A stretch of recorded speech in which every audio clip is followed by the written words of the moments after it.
Burundi se trouve classé dans les derniers pays de peu de moyens, où la population a peu de moyens. Mais l'État burundais continue à sucer la population. Donc la crise qui prévaut aujourd'hui dans notre pays fait que les recettes qui entrent dans la Banque centrale risquent de diminuer considérablement. Il faut que le ministre des Finances plutôt fasse son examen de conscience pour évaluer la politique plutôt nationale de l'État en matière de développement, en matière de coopération économique, en matière de coopération développement. Parce que seul cet espace peut contribuer pour que le budget 2024-2025 puisse marcher convenablement. Et si il prévoit la révision budgétaire pour le budget national 2024-2025, mais au niveau de l'ORICOM, nous avons eu peur que dans cette révision budgétaire, il va réajuster les dépenses qui concernent la vie quotidienne de la population, qui est déjà dans la misère sans précédent. Au lieu de procéder à diminuer ce montant colossal qui consiste à acheter des belles voitures pour les hautes autorités du pays et aussi ce montant alloué à la présidence de la République et que personne ne voit pas comment ça fonctionne, et quelle est le plus-value. Donc, il faut que le ministre ayant référé dans ses attributions ne soit pas très rigoureux envers le bailleur, qu'il n'a pas fait entrer les recettes qu'il fallait durant ces 5 mois. Mais non, parce que le bailleur n'est pas un Dieu qui fabrique l'argent.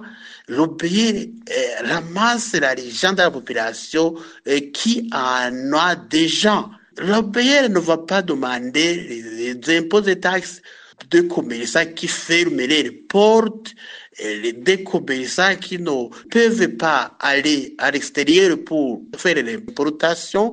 Et un commerçant qui n'exerce pas son métier de commerce ne peut pas libérer les impôts et taxes parce qu'il ne peut pas recevoir. Donc, il faut que le ministre sache qu'il y aurait un moment où l'État va manquer ces 110 milliards qu'il a révélés, fois 10, fois même 100.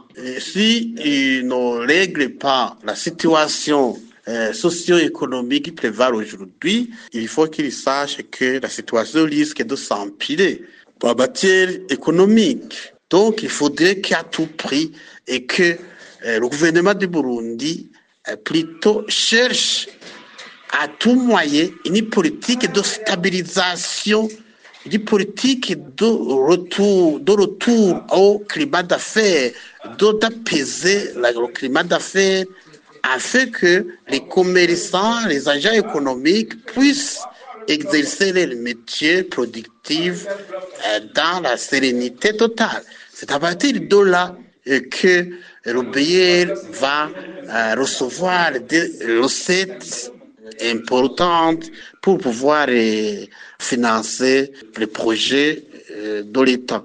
Une situation vide de carburant ne fait que freiner le projet de développement du pays.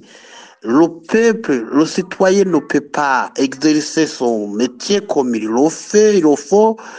Donc, il n'y a pas de circulation des biens et services, quand il n'y a pas de carburant, d'où le pays ne peut pas entrer des recettes nécessaires pour financer le projet de l'État.